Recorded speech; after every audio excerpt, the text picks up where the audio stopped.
What is that old saying? If you assume things, you make a. I think you can finish that one, Gator Nation. Just when you think you know everything, you truly realize you know nothing. Welcome in to another episode of In All Kinds Weather Forecast. I am your host, Chris Yanes, here in the heart of Gator Nation, a Gator Nation that is currently under a renaissance. And we're going to talk about it all here in a jam-packed show tonight. What does this monumental win mean for Billy Napier going forward? As the legend of DJ Lagway grows, how Florida was able to pull off this upset, and of course, we will get into fan comments in reactions to all of it. But before we dive into the show, I've got a quick favor to ask. If you're enjoying the content, make sure to hit that subscribe button down below so you never miss a single episode of the All Kinds of Weather Forecast. And of course, please like this video to show how fired up you are after the win this past Saturday. Your support means everything to us, and it helps get this content out to more of Gator Nation. We'd also love to hear from you. Drop a comment down below. Give us your reaction, your raw emotions after this upset. How are you feeling beating the Ole Miss Rebels on Saturday? And we, as always, will now be reading your comments here on the show, so make sure to drop them down below. And if you're listening to our audio platforms, please take a moment to rate and review the show. Leaving a 5-star rating, it really helps us reach even more listeners. We truly appreciate it, Gator Nation. And of course, as always, we've got to shout out our sponsors of the show. The In All Kinds Weather Forecast is proudly sponsored by 401k Generation, the wealth management company that helps you invest today for your future tomorrow. Their team of advisors is committed to providing guidance and education for your 401k plan and its participants. And they also offer a range of enrollment solutions tailored to meet the unique needs of your company's 401k plan.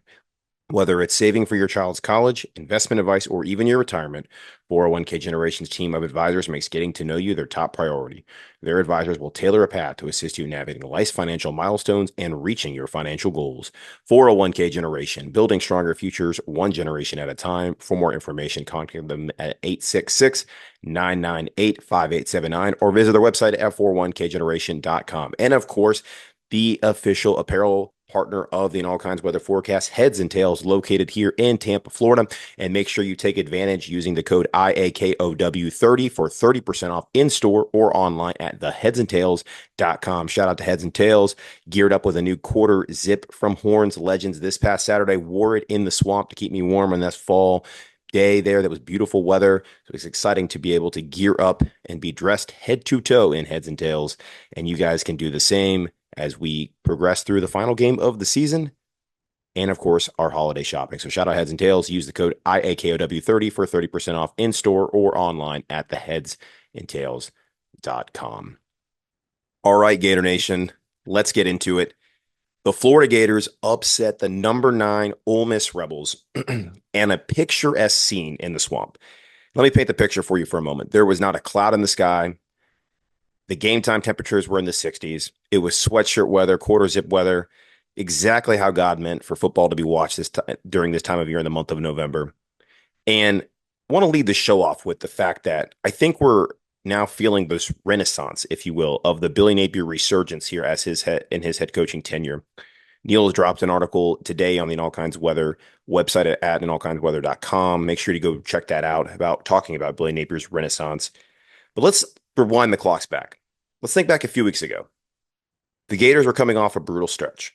The noise around Billy Napier's future was deafening. And for many, the assumption was simple. Napier's days were numbered. And I was one of those people. Florida would be shopping for a big-name hire like Lane Kiffin to save the program. But yesterday, we saw something completely unexpected. The Swamp played host to a storyline nobody could have predicted in early September, after the heels of dropping 41-17 to our in-state rivals, the Miami Hurricanes, and then 2 weeks later in our SEC opener to the Texas A&M Aggies. Nobody could have predicted this stretch run here late in the season. And on a cool, sunny day in Gainesville, Lane Kiffin walked into the Swamp as a top 10 coach, with Ole Miss Rebels eyeing a berth in the college football playoff. And a few hours later, it was Billy Napier holding a victorious press conference while Kiffin's playoff dreams were dashed just a few rooms away. This wasn't just a win. It was a win that changed the narrative around this program. The 24-17 win is the biggest signature victory in the Billy Napier tenure to date. He didn't just secure bowl eligibility, but now this has cemented Billy Napier as the coach leading the Gators going forward. And we got to be honest for a second. This doesn't just happen. Coaches, he was a dead man walking midway through the season. We labeled him as a dead man walking back in September after a 1-2 start. The buyout money had been reportedly put together within a few hours after a quick board meeting. And here we are. Billy Napier didn't just save his job. He has reinvigorated this entire fan base with a massive assist, of course, from his freshman star, five-star quarterback, and DJ Lagway, whose legend continues to grow week after week.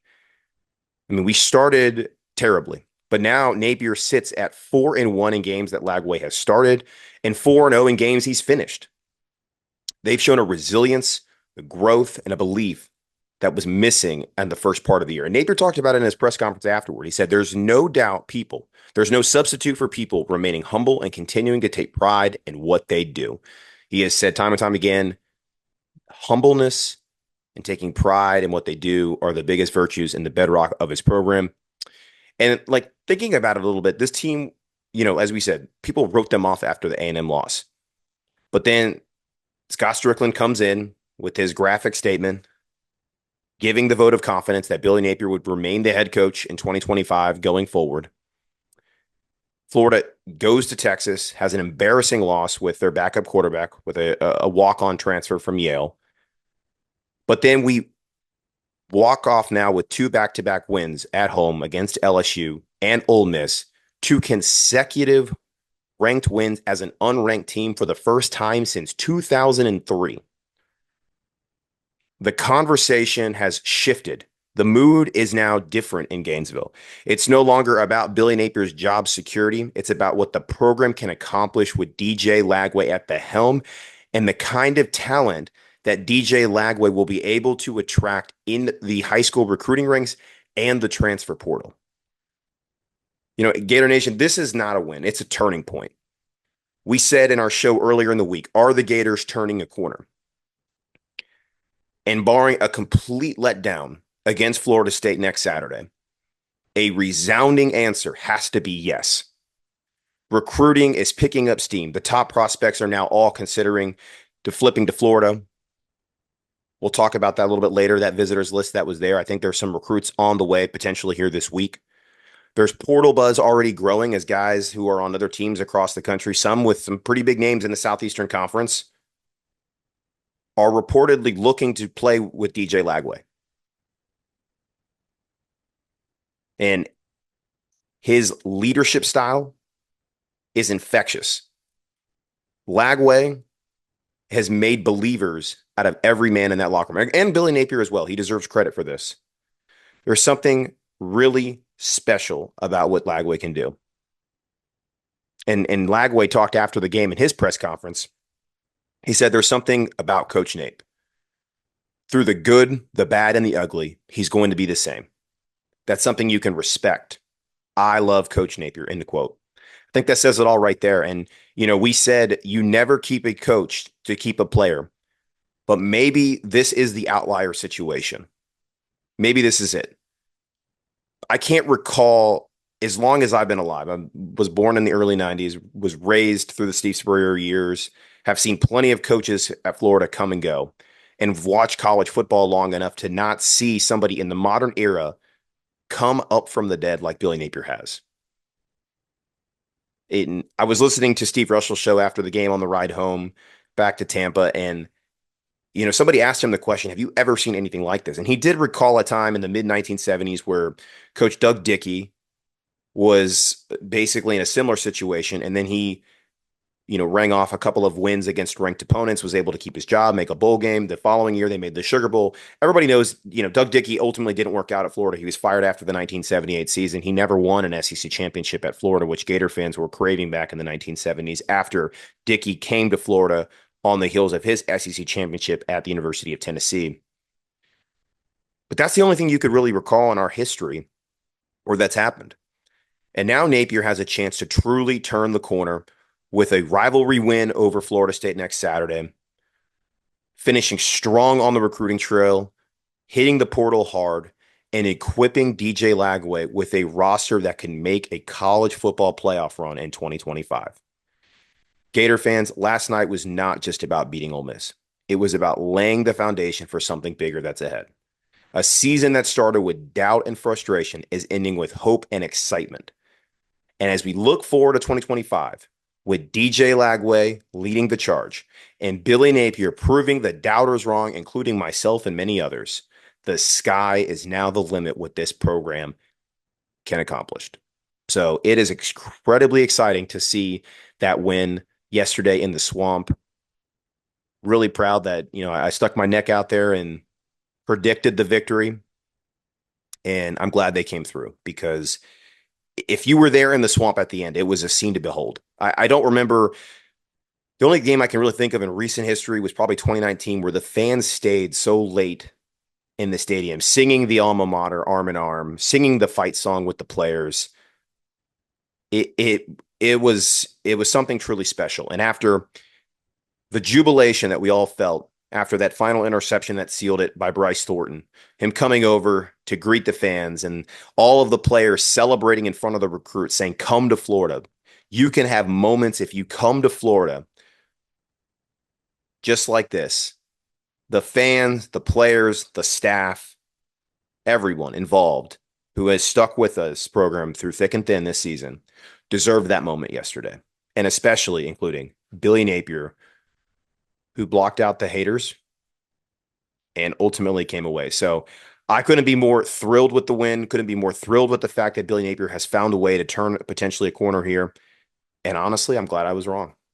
I'm really glad I was wrong. And I think a lot of Gator fans, if Florida does end up doing something under the Napier tenure, winning championships, competing for college football playoff berths, we're going to be thankful that we gave him a chance.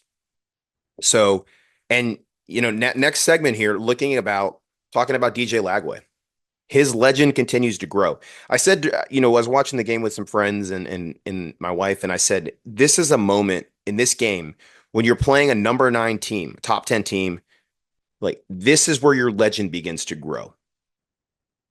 We think back to the last legendary quarterback that played for the Orange and Blue. That was Tim Tebow. There were legendary moments that season in 2006. The 4th and 1 up in Knoxville. There was the touchdown run against South Carolina. That was the game winner against them. The national championship game against Ohio State when he was called upon on 4th and short to seal the game. Legendary freshman moments. And Lagway had one yesterday when the game was tied 17-17 in the 4th quarter and hit Chimere Dike on a deep ball that set Florida up for the eventual go-ahead and winning touchdown. I mean, DJ Lagway is incredibly special, what he's been able to do for Florida. And, yesterday his stat line wasn't overly impressive. 10 of 17, 180 yards, 2 touchdowns, 1 interception. I talked about how the game plan that worked against LSU was not going to work against Ole Miss. Their pass rush coming in, number 1 in the country in sacks with 46. They did get to Lagway 3 times, but Lagway was going to have to, we were going to have to win this game differently. And instead, last week when we had more passing plays than runs, this game, it was completely flipped. Florida had 44 runs in this game to 17 pass attempts, almost as many rushing yards as passing. But DJ Lagway made plays almost reminiscent of what Pat Mahomes does in the NFL, where it seems like he's about to be taken down, and then out of nowhere, he slings a sidearm ball to Elijah Badger down the sideline that extends the drive. The go ball to Chimere Dike at the end of the game to set up the game-winning touchdown. A beautiful ball on the side of the end zone on 3rd and goal to Elijah Badger that set up the game's first touchdown, or the toe tap for Badger. He's just different, guys. He's different. And then there was the one where he stepped up into the pocket confidently, about to get sacked, and then flings the ball forward to Badger, who then takes the ball down the field into Ole Miss territory. You just don't see this from freshmen. You don't see this from a lot of freshmen. It goes to show why he is truly special. It's why when he says, you can either play with us or you can watch us win. Yesterday, Ole Miss watched Florida win. And take note for all those recruits out there, what he did yesterday is only the beginning. DJ Lagway is still not fully healthy. He's doing this on one and a half legs essentially right now. Hamstring injuries do linger. And the injury that he sustained against Georgia was not a great one. He had to sit out a game.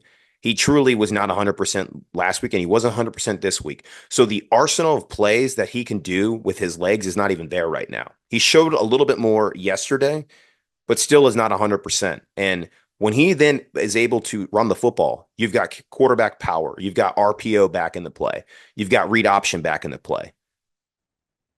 You've got the play action bootleg that's back in play. There's a lot of other plays that are not being utilized in the playbook right now that once DJ Lagway is healthy again, the sky's the limit in what he can do. And I think people next year are going to be talking about DJ Lagway as a Heisman Trophy candidate based on what he has put on tape this year. So another stellar performance from DJ Lagway and this Gators team to rally around him and get a statement win on senior day too. And I think that's the other thing we want to talk about. Montrell Johnson Jr.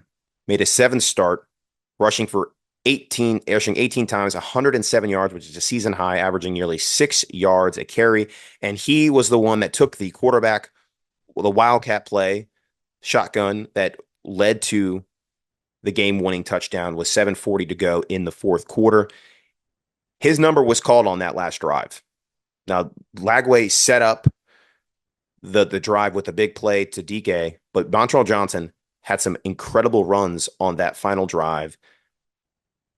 Coach Napier put the ball in the seniors' hands, and that was something. It was really special to see some of the seniors and the older and the veterans step up in this. We'll talk about some of the defensive veterans that stepped up in this game, but Montrell Johnson, Elijah Badger, Chimry DK, playing their last game at home, their last home game in their college careers.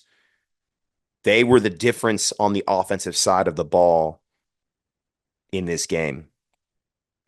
You know, Elijah Badger finished the day with 5 catches, 87 yards, and a touchdown.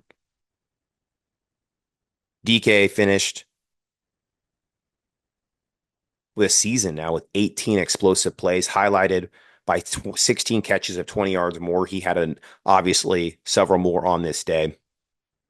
I said the keys going into this game were Florida had to have at least 10 explosive plays. They finished the day with 12.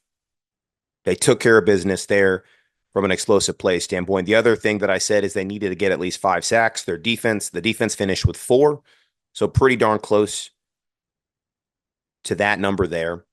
And we needed to be +2 in the turnover margin, which we finished with 3 turnovers to our 1.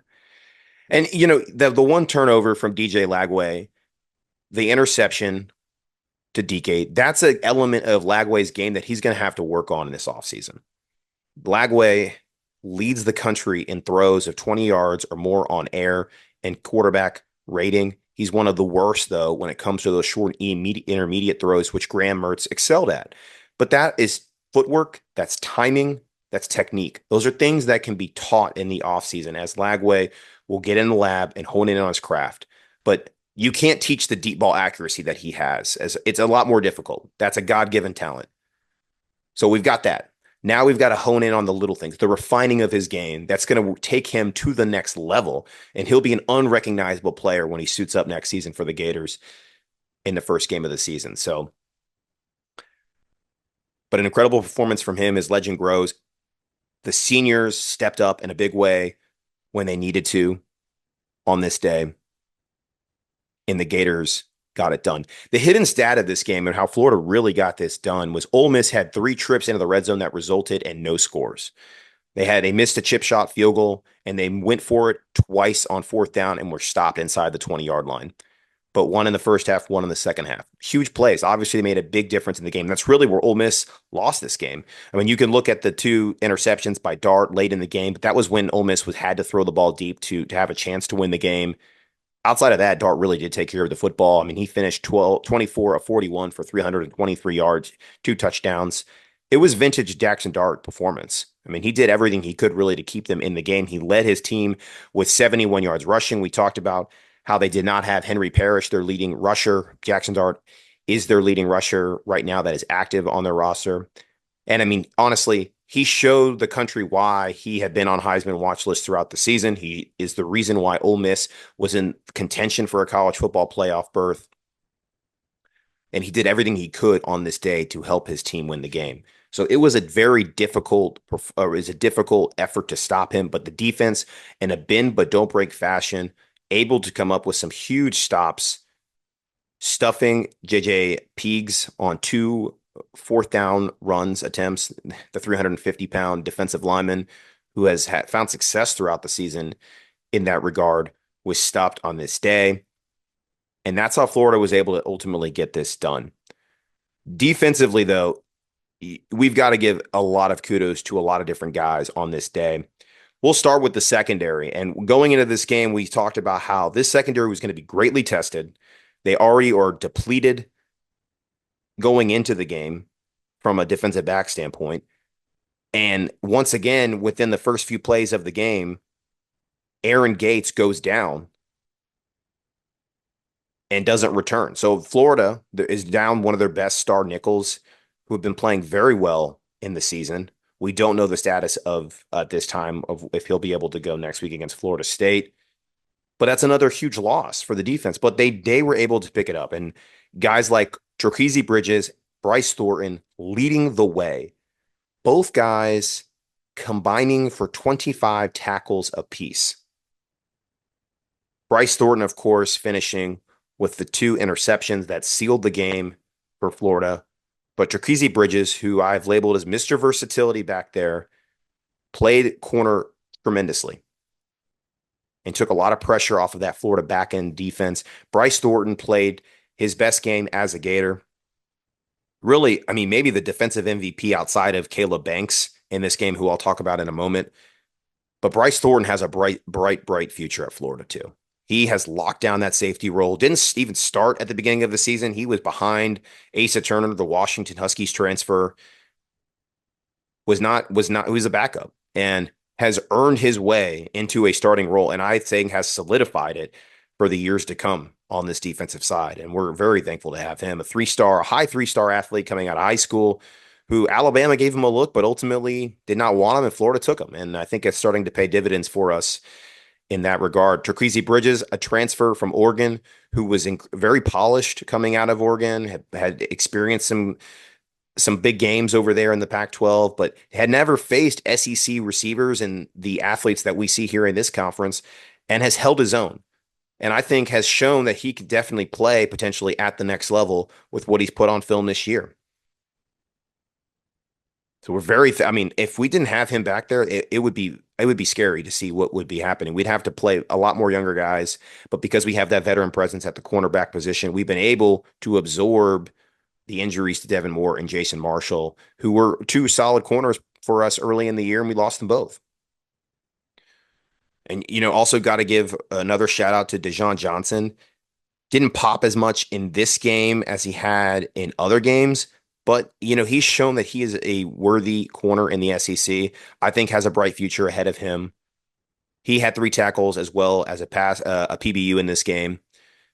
And we'll see we're going to lose Jason Marshall this year to the NFL. He's gone. Devin Moore, we obviously are praying and hoping he gets back to health.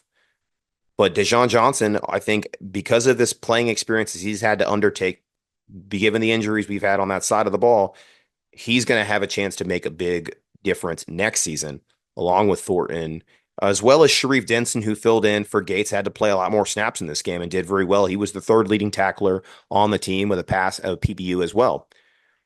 So this secondary deserves a lot of credit. They gave up some plays in this game. They did let Ole Miss, hit some explosives down the field. I thought there were some times where they played some pretty soft zone, but they were bend but don't break ultimately. And Florida was able late in the game to finally get to the quarterback. They finished the game with 4 sacks. And that's where I'll get now to the defensive line's performance. Caleb Banks.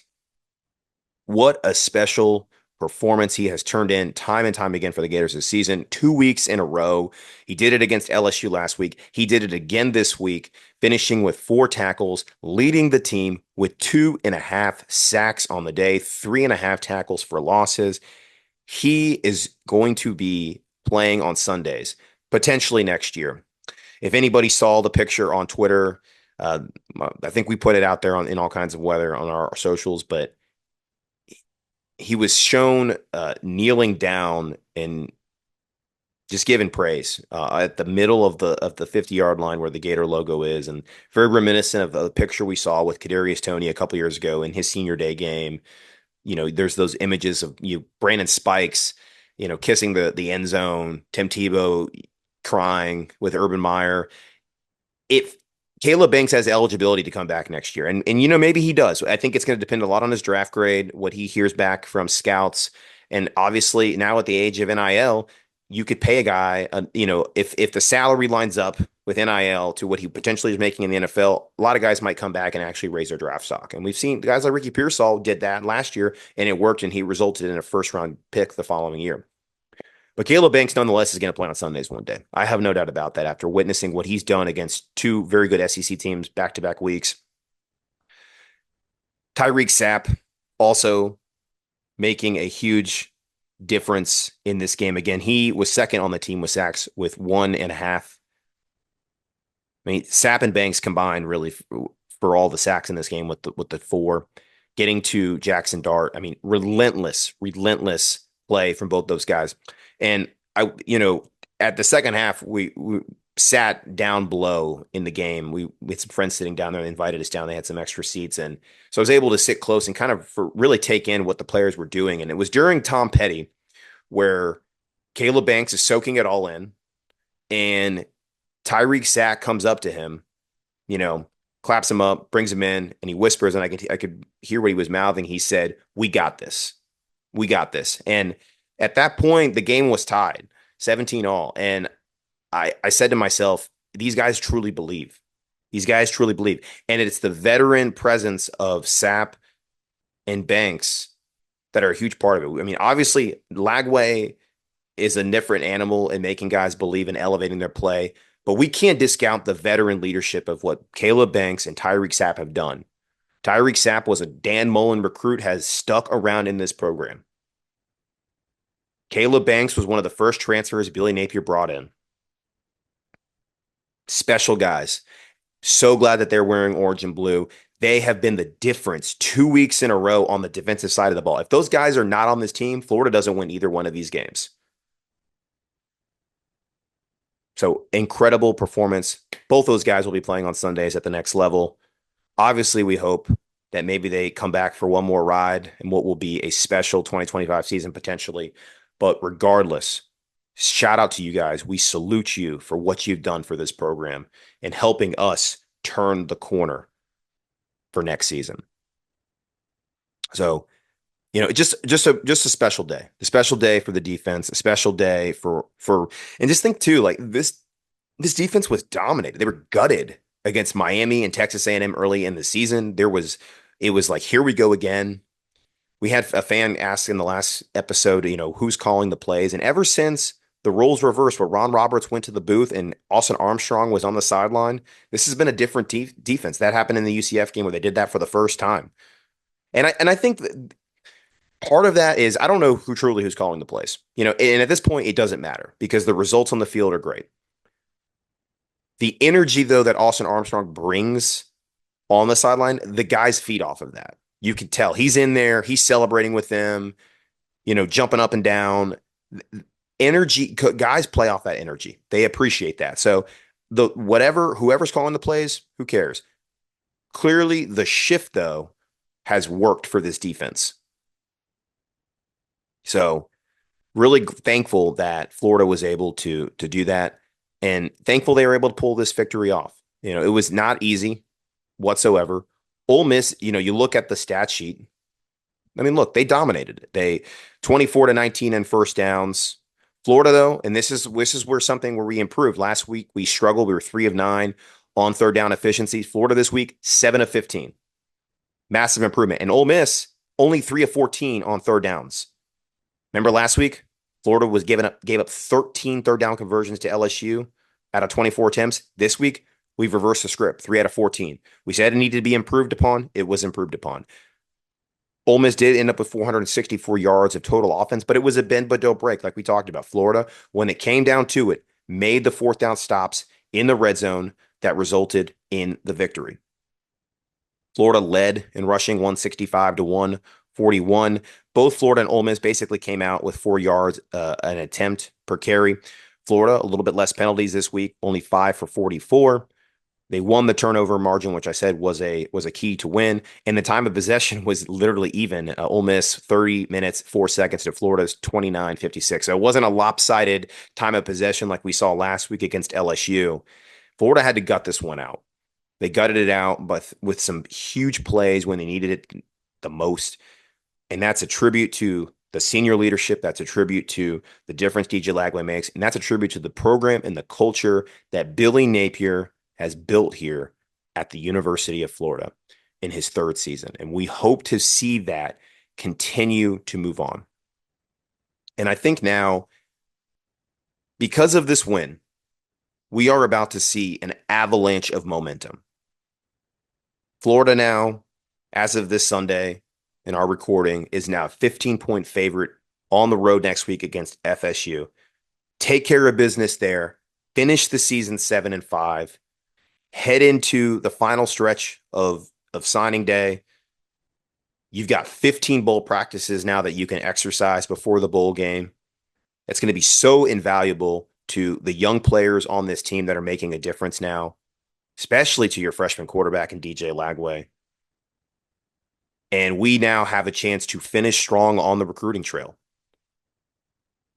We put it out there at IOKOW recruiting handle on Twitter. The massive list that Florida had coming into this. And look, now Florida's starting to get buzz for some flips. Now, I'm going to talk about two prospects, 3-star guys. Yes, we're going to want some blue chippers down the stretch here. But I think that there's definitely some momentum. Wide receiver, 3-star Moose Tukara, who is an Arizona commit, was thinking about taking an additional visit, is no longer thinking of doing that after Florida's visit, and will be likely making a final decision soon. He's now received crystal balls as well as on-3 predictions to flip to Florida. Florida needs a receiver. Moose is 6'4".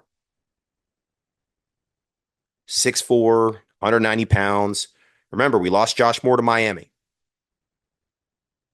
And now that flip has happened, I think that Florida has a chance to flip him. Florida had 4-star running back Byron Lewis. He was in Gainesville for the LSU game. He came back with his family for an official visit. The buzz going into the weekend was very positive around the Gators, and that it's only improved now. Florida probably should keep an eye on the potential flip for Byron Lewis from their in-state rival of Florida State. 4-star kid from a team we want. And obviously, there's another athlete for Florida State that we would definitely love to have, and that's Solomon Thomas, a 5-star who visited last week. We're going to have to probably get him back on campus or have the coaches go visit him. But I think that is huge news for a Florida team that's looking to make some noise here down the stretch. So Florida is got momentum on the recruiting trail. And, we had a parent of a recruit who was there for a visit this weekend reach out to us. And he told us, he basically painted the scene for post game. The players that were on their visits with their families were allowed in the locker room. Billy Napier went up to every single recruit and their family and spoke with them almost till 6 o'clock. Took the time to speak to everybody. That's a real tribute to just who he is as a person. And we've heard a lot of those things, but just to hear that verified once again was huge. And there was a moment where one of the staffers came in and said,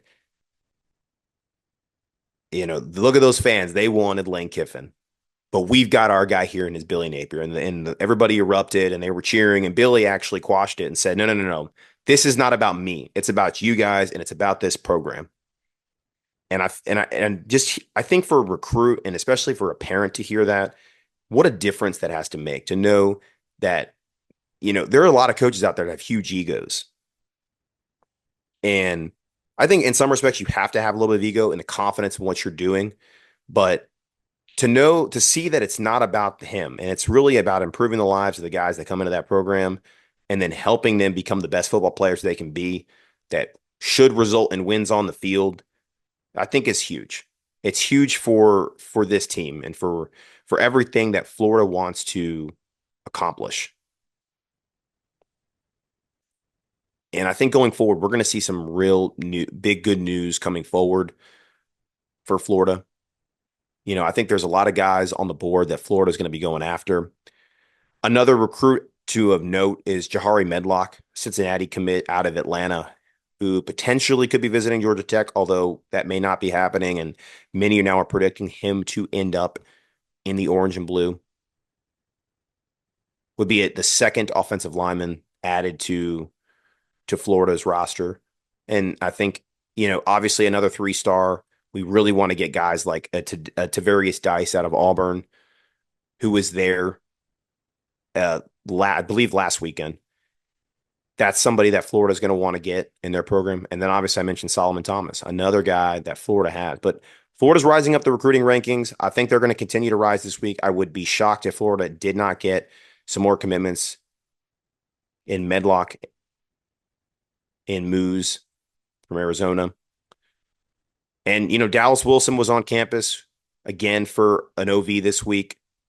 Huge official visit there. A guy that the staff, I think, has now identified as their top in-state target out of Tampa Bay Tech.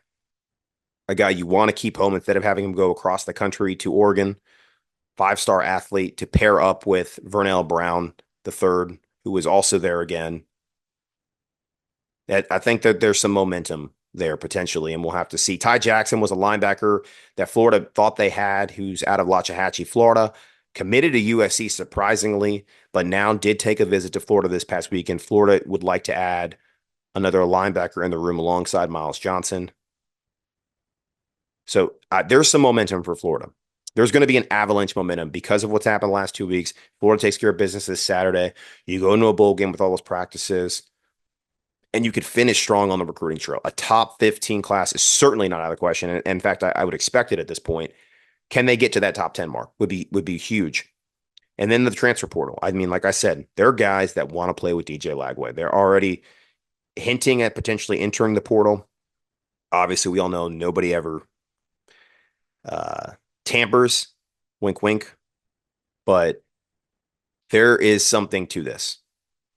So we will see what happens there. But lots of things to be excited about from this victory because what Florida's done now this season. All right. Let's get into some fan reactions to this game. Obviously, we talked about what we wanted to see from Florida here for the fans and let you all sound off. And I'll read some comments actually from the last show. It was our preview show entitled Gators Building Momentum. So a couple comments here that I think are funny now after what's happened this past Saturday.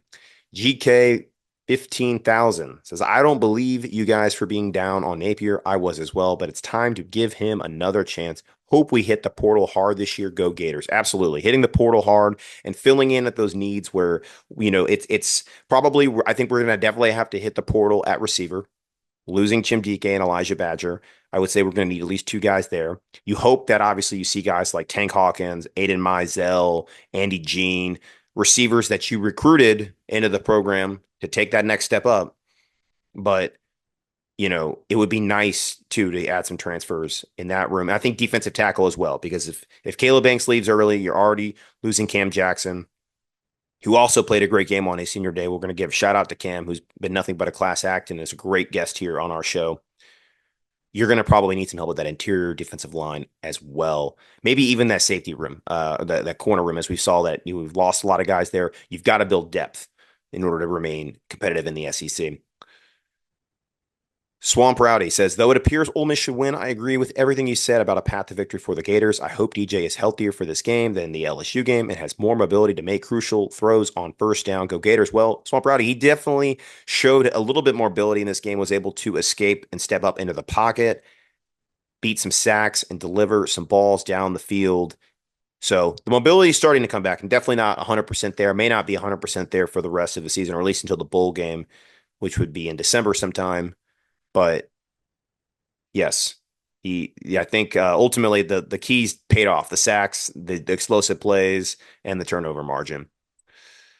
Colton Silcock says the only way we can pull this off is if off is absolutely no momentum mistakes that seems to haunt us. No avoidable mistakes can be made, and DJ, hopefully healthier, has to rely on the O line. They got a block like last week, and then some of that Ole Miss D is cutthroat at times. But if any quarterback could instinctually make this work, it's DJ, and I hope Billy has some type of trap plan in store, and hopefully the swamp is wild and out there.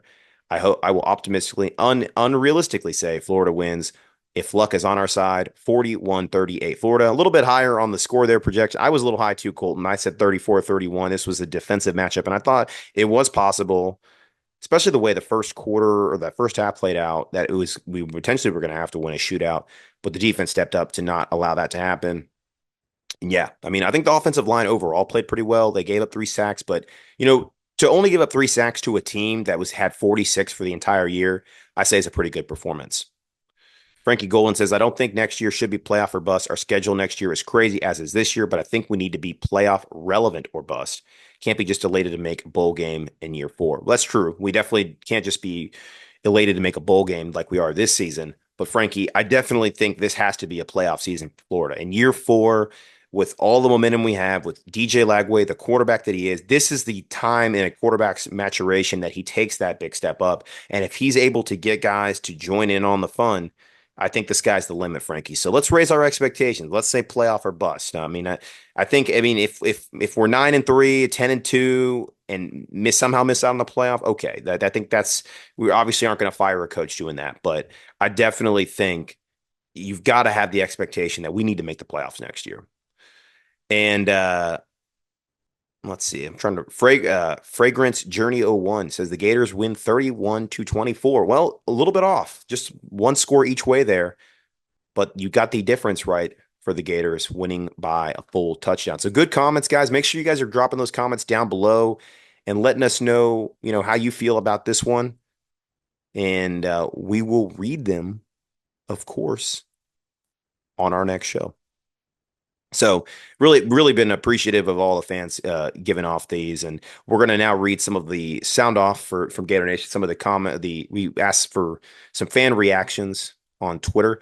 So make sure you're following us at All Kinds Weather on Twitter. Lucas Demand Gator says Billy beat the guy Gator fans wanted most to replace him. We turned a corner, in my opinion. Lucas, it appears so. We've turned a corner, and yes, it is a little bit sweeter to beat a coach that we frankly wanted. So maybe we do have the right guy. I don't know.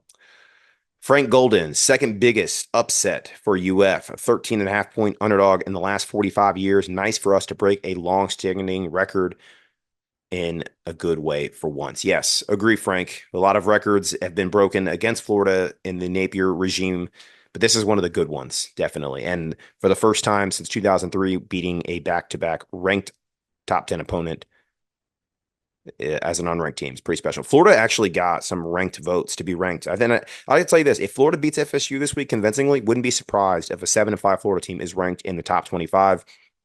We have them power ranked in the All Kinds Weather Forecaster. I would expect us to rise again in all those power ranking metrics. And that's exactly why the power ranking is what it is. It shows potential expected value for a team. That people roll their eyes at Florida being ranked in a power ranking. This is exactly why what we saw on Saturday. Swampland says, so he closes out on a 4-game streak this year and starts 7 next year, 11 straight wins. I'm all in at that point. That point only. Looks like Swampland needs to see a little bit more. And look, yes, there's more than Napier has to do. We can't just rest on our laurels here and be happy with 7-5 if we win this Saturday. We have to continue to build upon that. Like I said, that's why I'm saying playoff or bust next season. This guy's funny. Bring Back Urban says, I have been saying it since Miami. I don't care if Billy wins out. He should not be our coach. He's not a good coach. All the fans trying to gaslight this loser are big losers than him. The team is super talented and deserve better. Well, I don't think Urban Meyer's coming back, so it might be time to change the handle. But I think that you should be, Gator fans need to be elated here. We need to be excited about winning two back. I mean, guys, it's been 21 years since an unranked Florida team beat a ranked team in consecutive weeks. This is astounding. Like we need to be happy. And yes, like you can still say that there are things that need to be improved upon. But at this point, the ship has sailed. We're not talking about firing Billy Napier anymore. We're talking about what Billy Napier can do to take the next step. Period. And that's all you're going to be hearing from us here on this show. Matthew Walker says, excellent win for the Gators. Caleb Banks and Bryce Thornton were the best players on the field for UF. The offensive line did a great job against Ole Miss. Second run defense in FBS. Lagway making special plays on one leg gives Florida great hope in 2025. And Jaden Ball is a starter next season. Absolutely. Ball played all right. This was, he did have the 25-yard touchdown pass in the game, which is good to see that he could be a reliable pass catcher out of the backfield, another element, another wrinkle to the offense. But yeah, Jaden Ball is that dude, along with DJ Lagway. It's going to be a really nice combo in the backfield for Florida. And don't discount Jacoby Jackson. Jacoby Jackson will likely be back next season as well, along with Tryon Webb. You're going to have a trio of really good running backs to work with next year as Montrell Johnson exits the program. Couple more. Defaceman says back-to-back weeks entering the fourth quarter tied against ranked opponent, coming out on top. Absolutely. That shows the sign of growth of a team because there were seasons where we were in similar situations where Florida had a lead or was in the game and then got blown out in the fourth quarter. That shows that this thing, we really are turning a quarter as a program. Hayden Real, cautiously optimistic. Can't forget how many games he's lost in the past, but now I'm on board with sticking with him. As am I, Hayden. As am I. Billy Napier has earned the right to stay. I said before the season, 6-6, 7-5, depending how it looked, was my threshold for keeping him. And we're right there. We're right there. We should have 7-5 after this Saturday with a win against FSU. Average Gator says, well, Napier saved his job in November after crashing and burning last November. So that's pretty big. Yeah, last November was rough for Napier. Lost some games that he definitely should have won. The Arkansas, the Missouri, and the FSU one come to mind. It's good to see him turning that corner this November. Andrew says, quarterbacks make all the difference. Absolutely. Like I said before, a quarterback can change the fortunes of your program. We may be witnessing that in real time here with Gator Nation. Final one, when it rains, it pours. We are so effing back. Won't say the full word there. We don't want to be labeled for being explicit.